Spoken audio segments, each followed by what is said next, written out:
Señor Jorge Bumia, buenas tardes, bienvenido. ¿Cómo andamos? ¿Qué tal? ¿Cómo andan? Encantado de estar por aquí nuevamente con ustedes. ¿Qué dice? Muy bien, un gusto. Estaba escuchándolos y viéndolos. Sí.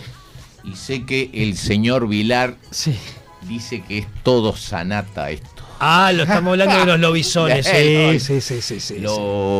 Fui testigo de sus palabras. Ajá, sí. Ajá, bien. Pero bueno, ya nos vamos a estoy explayar dispuesto, al respecto. estoy dispuesto con la frente en alto Sí, a debatir con usted sobre perfecto. si es o no una sanata esto de que haya gente que se llama lobizón. Lobizón. ¿Qué es un lobizón? ¿Qué es un lobizón? Pará, una pregunta antes de eso, Sí. ¿no? Mucha gente asocia lobizón y hombre lobo. ¿Son sinónimos? No, son dos cosas diferentes. Bien. Y mirá, y ya que está, porque traje para vestir esta columna. Me encantó, la verdad, ya te lo estuve elogiando. Que si lo están viendo acá... Los que están siguiéndonos a través de en YouTube lo están viendo. Pará, más abajo. Ahí, perfecto. Ahí está. Este es el trabajo de un artesano uruguayo que está pintado a mano y con aerógrafo. Un justamente hombre lobo.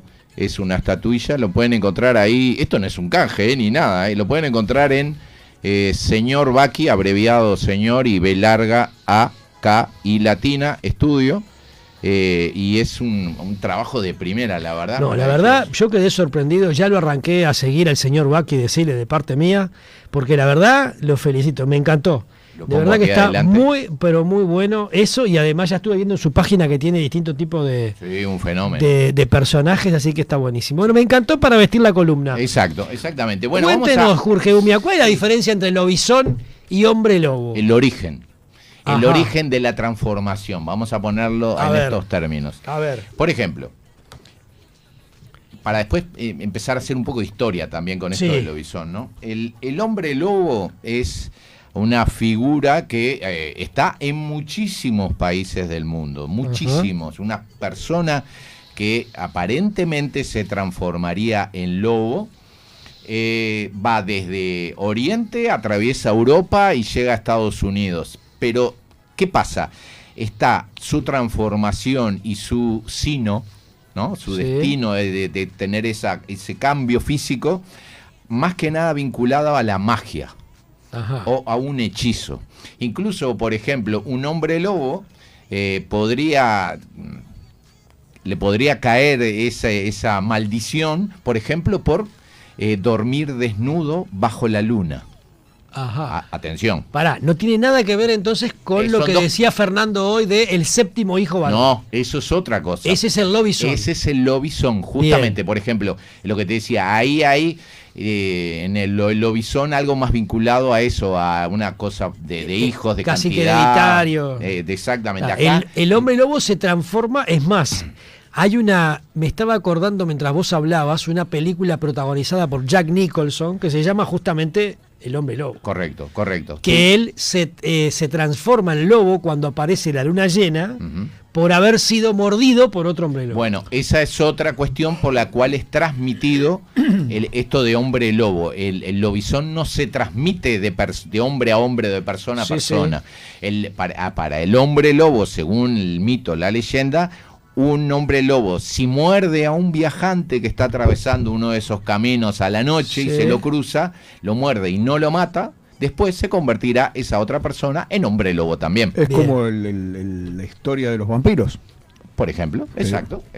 Y la luna llena, eso que vos nombraste ahí, también. Subí el pie y bajé el micrófono. Ahí está. Lo de la luna llena en realidad es una asociación posterior con el tiempo que se da, no es inmediatamente cuando surge, porque las primeras historias del hombre lobo y Licaón en realidad vienen de Grecia, o sea que ya estamos hablando de muchísimo tiempo atrás.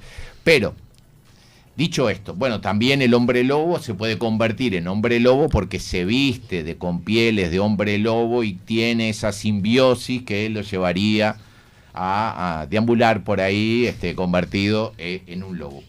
El lobizón no, tiene otra historia que para mí es muy interesante. Primero, lo del hombre lobo, lo del lobizón, el nombre incluso nos puede ser familiar y conocido porque en España, por ejemplo, existe una misma figura parecida, en realidad que se llama lobizome. o lobisome, ¿no? Que es en realidad vendría a ser la traducción casi literal a hombre lobo, pero sonoramente es parecido. Pero pará, Jorge, antes de que vayas a los lobisones. Sí, correcto. Déjame volver un segundo a los hombres lobo. Correcto. Porque lo que uno interpreta o cree saber es que los hombres lobo, al igual que los vampiros como Drácula, ¿no? O las brujas en sentido son producto de la imaginación, de la ficción, de libros, de historias que en su momento para niños o después hicieron novelas, o sea, películas, Sanata. Pero es ficción. Sanata. Es ficción. Sanata. Ahora, la pregunta que yo te hago es, ¿hasta dónde es ficción? Y vos, en tu calidad de investigador, te podés separar de esa ficción, o a veces la realidad lo que hace es inspirar ficciones, ¿no? Si vamos a la historia de Drácula, todos sabemos, o más o menos sabemos, que el conde Drácula existió realmente, ¿no?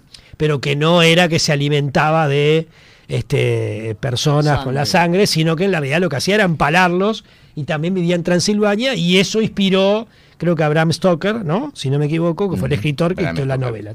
Sí. Pero que en realidad está bueno porque fue una inspiración. Yo lo que te pregunto es, la historia que todos conocemos de los hombres lobo, ¿es una inspiración basada en algunos episodios de realidad o es puramente ficción? Bien, acá es muy extenso y complejo porque, por ejemplo, podríamos meter allí lo que son los conceptos de vinculación, de creencias que, como ponía antes, al vestirme yo con una piel de un lobo, me imbuyo, está bien dicho, creo que sí. En ese espíritu del hombre lobo y adquiero sus capacidades y sus características e incluso su comportamiento, lo cual me llevaría a actuar como un tal y atacar a personas que, por ejemplo, verían que un lobo en dos patas, parado en dos patas, los ataca. Sí, claro. Pero no existe, digo. Pero en realidad sería una persona que está puesta o vestida con un hombre lobo, con una piel de lobo, y hace eso. Pero también hay un trastorno y un desorden mental, por ejemplo, en España hay un caso de hace mucho tiempo, el Roma Santa, que era una persona que tenía una convicción y sufría unos ataques en los cuales él incluso adoptaba una postura física, que están los registros, a pesar de que ya tiene muchísimos años, hay registros de él durante esos momentos donde lo podemos ver que sus manos se convierten adquieren una apariencia como si fueran de garra. Ajá. Y su semblante cambia y todo, según lo testimoniado, lo lleva a actuar como si él efectivamente fuese un depredador, que además fue condenado porque cometió crímenes, etc. ¿Estamos en qué época, perdón? En los inicios del siglo XX. Ajá.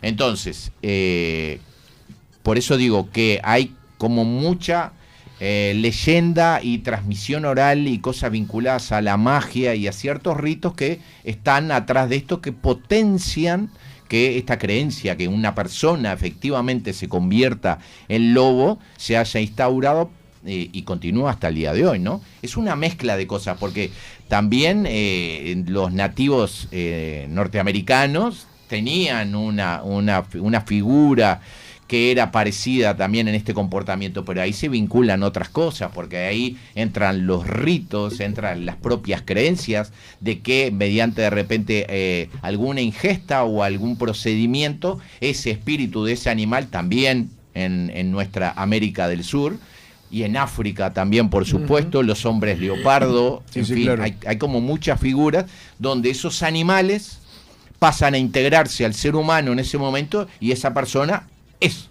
se mimetiza. Exacto.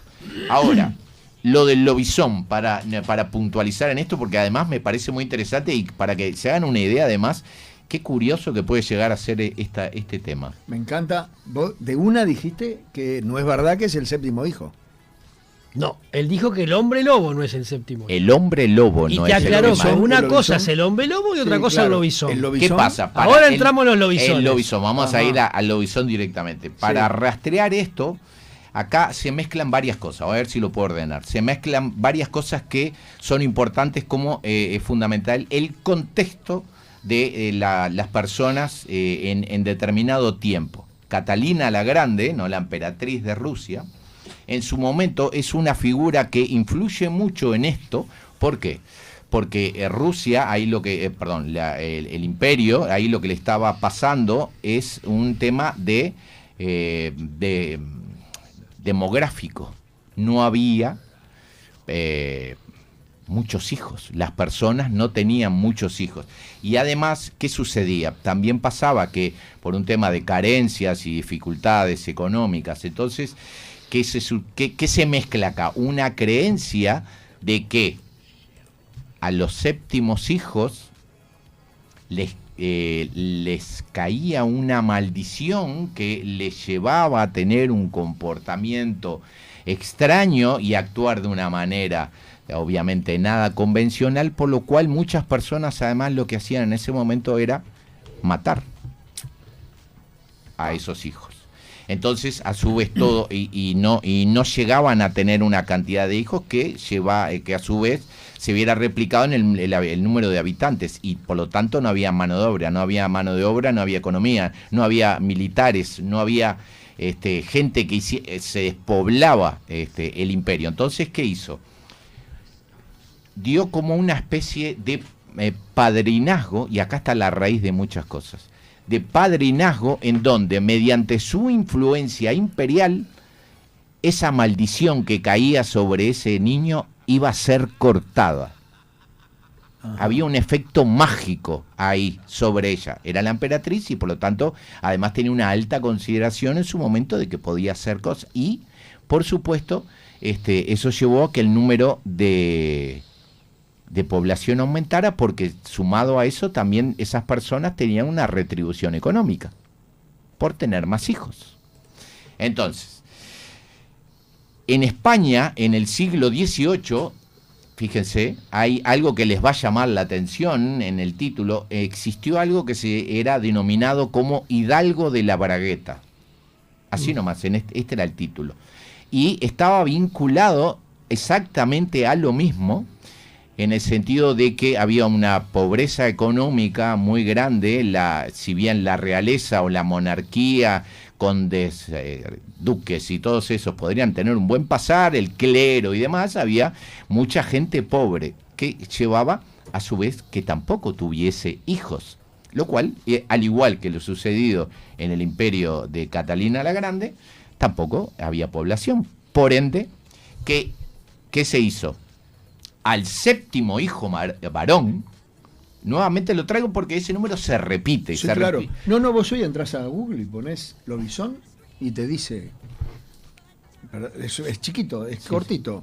Séptimo hijo varón consecutivo de una familia que en las noches de luna llena se transforma en lobo o en un animal monstruoso. Eso es lo que dice la Real Academia Española, yo qué sé. Bien, este Hidalgo de la Bragueta, si demostraba, este hombre, porque era para los hombres, si demostraba que había tenido 7 hijos legítimos, continuos, con la misma mujer, entonces recibía en realidad lo que le sucedía no es que le daban plata, sino que le exoneraban impuestos, lo cual ya era importante. Ya era importante. Y pasaba a integrar lo que era conocido como la baja nobleza. Hay que recordar que a inicios del siglo XX se produce también, y finales del 19, principios del 20, se produce una emigración importante rusa hacia Argentina. ¿Qué sucede? Los guaraníes, en las leyendas guaraníes, existe la historia, la tradición del Luisón. ¿Quién es el Luisón? El Luisón es el séptimo hijo que Queraná, una indígena muy bonita de una tribu que fue secuestrada por el espíritu del mal, Tabú, que estaba enamorado de ella, pero estaba enamorado de ella al punto de obsesión. Y la quería llevar entonces ella era muy muy bonita y él la seduce y la engaña. Primero se presenta en sueños y después se presenta ante ella como un caballero encantador que realmente la seducía, y ella, como era muy jovencita e inocente, cae en sus redes. Pero el espíritu del bien se da cuenta, la historia es hermosa, se da cuenta e interviene hasta que se produce una batalla en la cual, para hacerla corta, Tau secuestra a Keraná, con la que tiene 7 hijos. Esos 7 hijos fueron malditos por la diosa de la tierra, siendo su 7º hijo el Luisón. Y el Luisón tenía las mismas características de lo que hoy consideramos o se habla del lobizón. Uh-huh.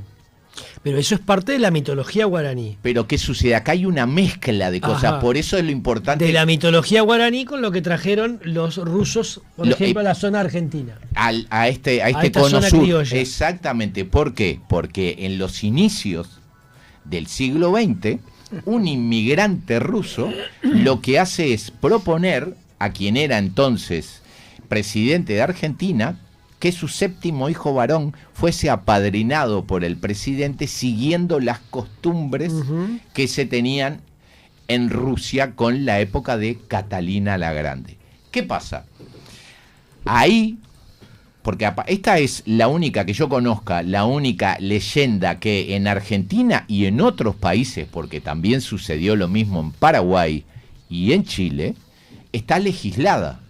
Aparece en la legislatura, cosa que no se da. Bueno, Enrique, un oyente, te dice, ese padrinazgo se mantiene hasta el día de hoy. Exactamente. Es más, yo en algún momento creo que hablamos algo de esto, no recuerdo. Lo nombramos al pasar, por supuesto. Algún momento puntual hablamos de este tema de los padrinazgos. Del padrinazgo presidencial, sí, correcto. Es algo que hasta el día de hoy se mantiene. ¿Qué sucede? Bueno, obviamente, perdón, que salió Gallardo ahí, el recuerdo para él. ¿Qué pasa? Eso, como vos bien decís, es una tradición que se mantiene, que en principio no estaba del todo institucionalizada, hasta que con el gobierno de Perón, en el decreto 848, es que se hace de manera oficial. ¿Y qué sucede? Ahí, por ejemplo, Fernando tiene 7 hijos varones que tenían que ser consecutivos, legítimos, y con la misma mujer, podía solicitar el padrinazgo presidencial. Después vamos a entrar a hablar de las descripciones, del detalle de cómo actúa el lobizón, ¿no? Según la leyenda, el mito, testimonios también. Pero ¿por qué asociás ese padrinazgo con el tema de los lobisones? Porque es una manera de cortar esa maldición, está vinculada. Ese padrinazgo que daba Catalina, sí, que era en su momento para meter en la mente de las personas y en el convencimiento de que ese padrinazgo era un acto mágico que iba a cortar esa maldición, se traslada a nuestras tierras, sacando Uruguay, porque Uruguay no pasó nada de eso, como sí en Argentina, en Chile y en Paraguay, me refiero a la parte legislativa. Entonces, ese padrinazgo que ese señor ruso solicita en su momento, deriva, porque está vinculado a eso de los 7 hijos de Rusia, deriva en que se mantenga en el tiempo y se institucionalice, quede registrado en un decreto, en una ley, que hasta el día de hoy, como bien dice también el oyente, está presente.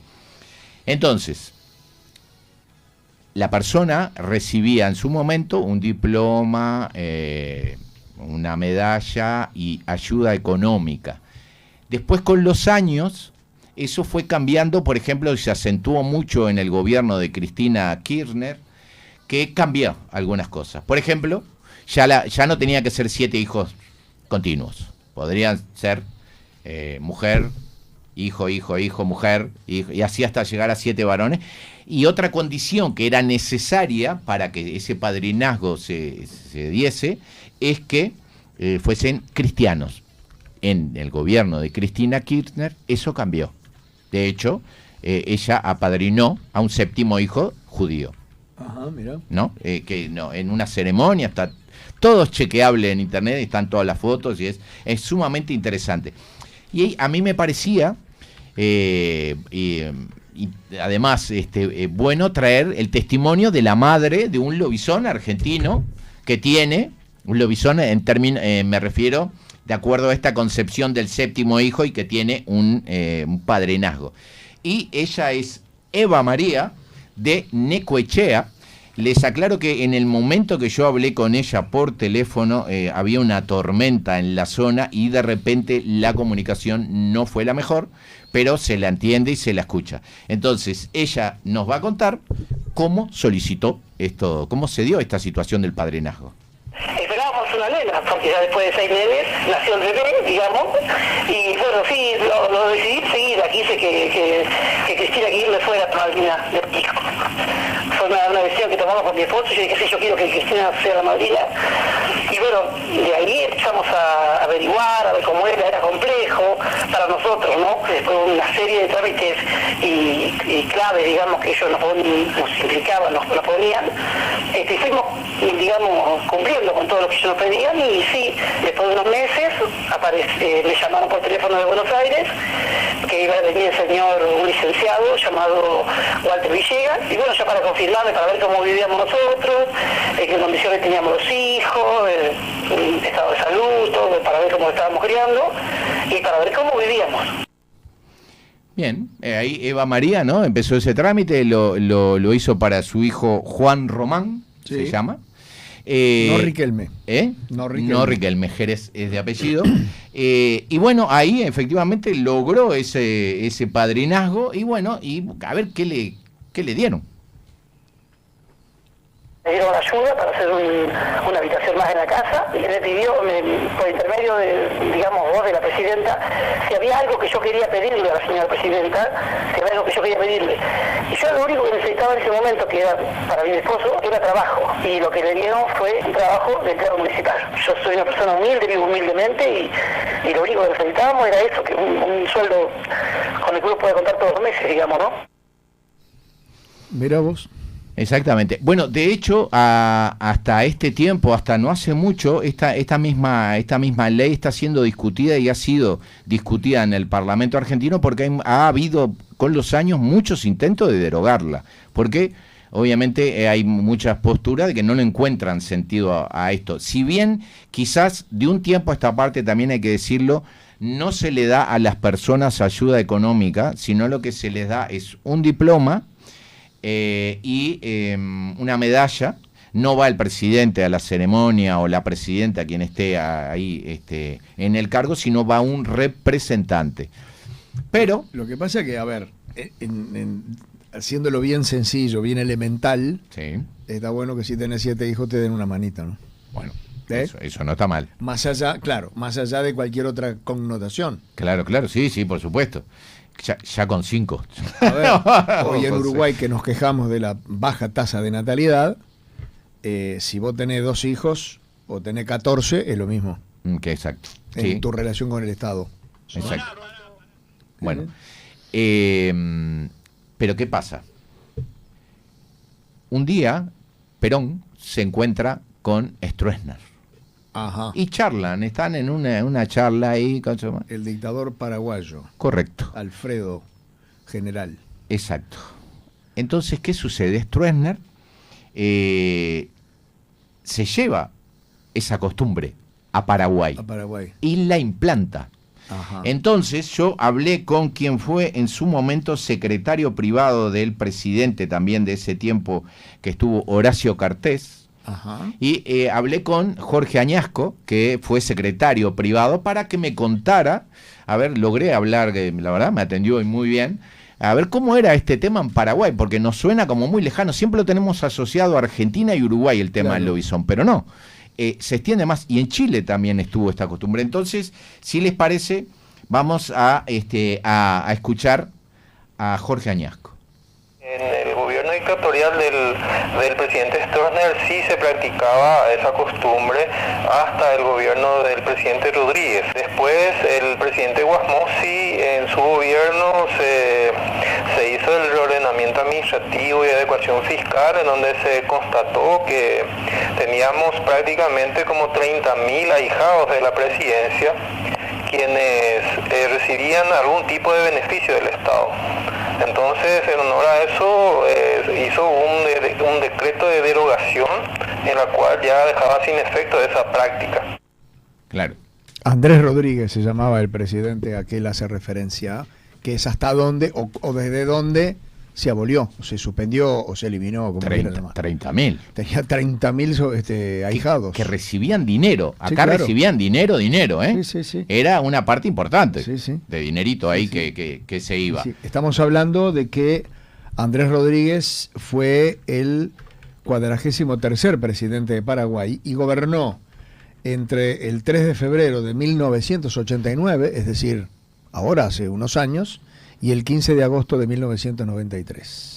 Exacto, porque fue en 93 que se derogó. Exacto. Y entonces, bueno, en el último audio nos va a contar el señor Añasco más aspectos de esto, porque sí, está bueno conocer cómo se vive y cómo influye esto, que uno dice, es un mito, una leyenda. Esto. Sí, una sanata, como dijo el señor. Una sanata. Pero ahora vamos a centrarnos en ese otro aspecto más puntual de la actitud del lobizón. Bien, perfecto. Vamos a escuchar a Añasco primero. Perfecto. Persiste y subsiste todavía eso, porque seguimos teniendo séptimo hijo varón casi en toda la República, pero lastimosamente ya dentro de un presupuesto del Estado ya no se prevé un beneficio para ellos.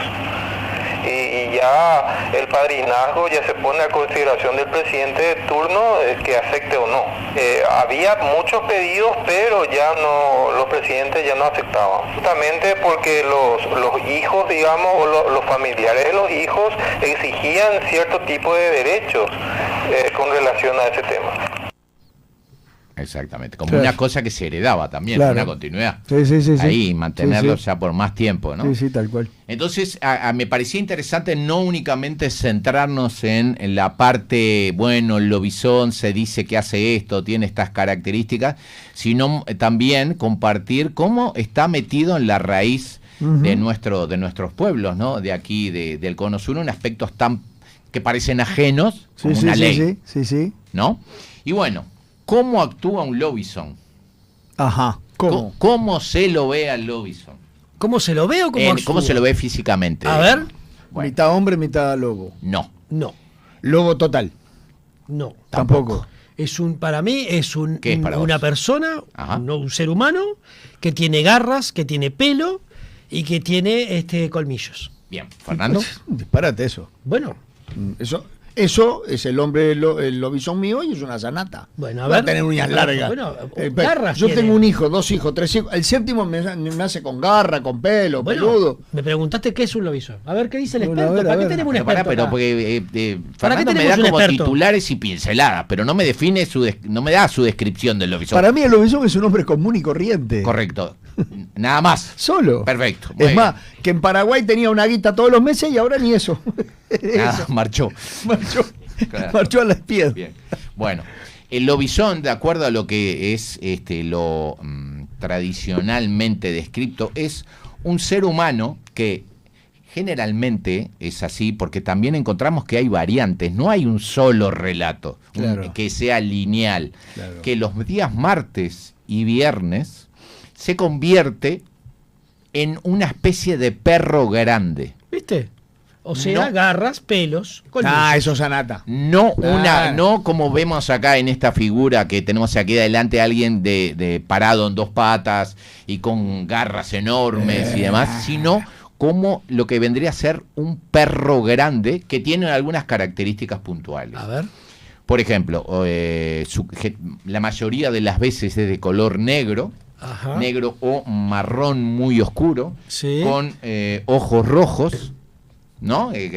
Como una brasa, con un olor muy, muy intenso y fétido, y que en su comportamiento la persona es consciente de lo que le sucede, que le va a venir como esa transformación, porque hay como unos síntomas previos, empieza a sentir mal, se descompensa, y ¿cuál sería la actitud? Alejarse de la familia, del lugar donde vive, e internarse en un sitio aislado donde tener esa transformación, donde no haya testigos, y además evitar el contacto humano. ¿Por qué? Porque imagínate que yo soy un lobizón. Sí. Chus. Sí. Yo soy un lobizón. Sí. Entonces voy y me encuentro con el compañero, acá nuestro compañero operador, el amigo. Sí. Y él justamente ese día, ¿qué pasa? Había ido a comprar al almacén una cerveza, y esa botella se le cae, se rompe cuando me ve, se asusta, agarra el pico Y dice, le viene un ataque de locura y dice, no sale corriendo, sino que me enfrenta y me marca, me corta, me hace una herida. Esa herida, después, cuando yo vuelvo a mi condición humana, va a estar presente. No hay una curación. Pero pará, Jorge. Entonces ahí habría una identificación. Pará. La gran pregunta es, más allá de toda esta historia, vos como investigador, ¿hay pruebas? ¿Alguien ha visto? ¿Hay fotos? ¿Hay videos? ¿Hay testimonios? ¿Qué hay? Perfecto. Fotos, videos, testimonios, hay muchos. Fotos, videos reales. No sabes. Me inclinaría a pensar que son muy pocos. Porque esto, como tantas veces, hay muchas. Ahora, testimonios, por ejemplo.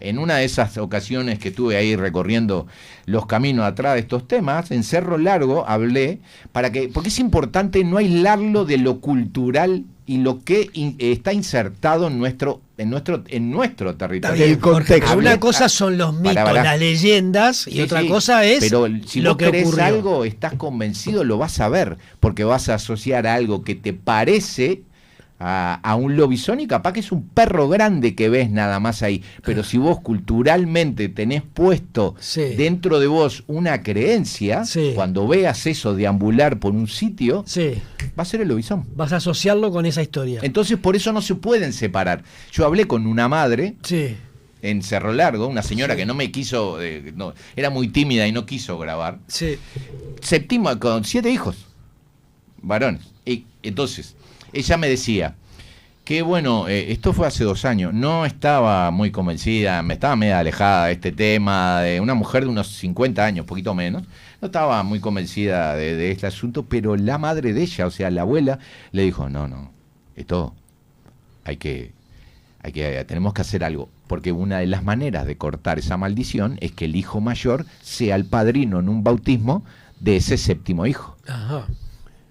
Hay mucha magia, Pero la magia, Jorge, es una cosa y los misterios científicos que vos abordás son otras. Está bien, pero todos estos temas condicionan nuestras acciones y son parte de nuestra cultura y en definitiva también condicionan los testimonios en muchas ocasiones. Por ejemplo, mirá el tema que te voy a traer. A ver. En Estados Unidos es claramente, en Estados Unidos no solamente, sino en muchos lugares es claramente, pero es como más patente la presencia de de muchos representantes cristianos evangélicos. Fuerte creencia, estamos hablando, sin hacer juicio de valor ni mucho menos. ¿Qué pasa? Por ejemplo, para ellos los ovnis son demonios. ¿Los ovnis? Sí.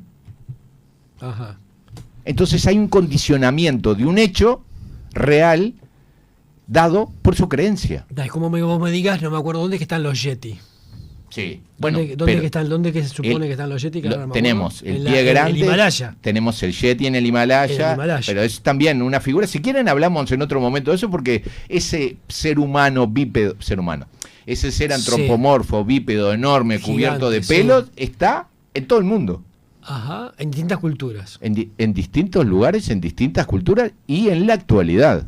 ¿En la actualidad? Sí. Bien, próxima columna hablamos de los Yeti. Porque, claro, por eso yo insisto mucho y yo sé que quizás, ¿qué pasa? En esto es muy difícil tener un testimonio real mío, ¿no? Que yo pueda dar fe.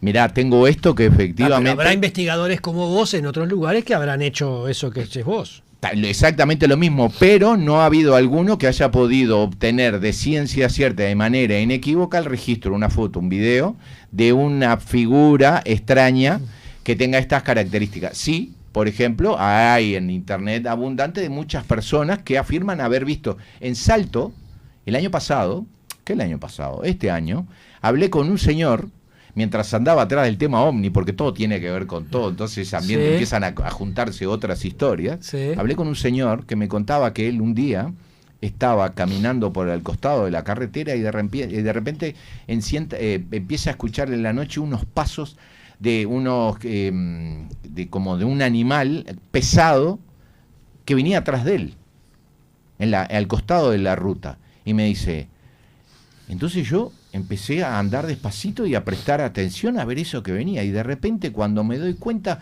por mi costado, por mi derecha, contra el campo, pasa un perro grande, enorme, de color negro, que yo le vi que tenía como una cara, como que tenía unos ojos, no sé qué, y me quedé congelado y se fue.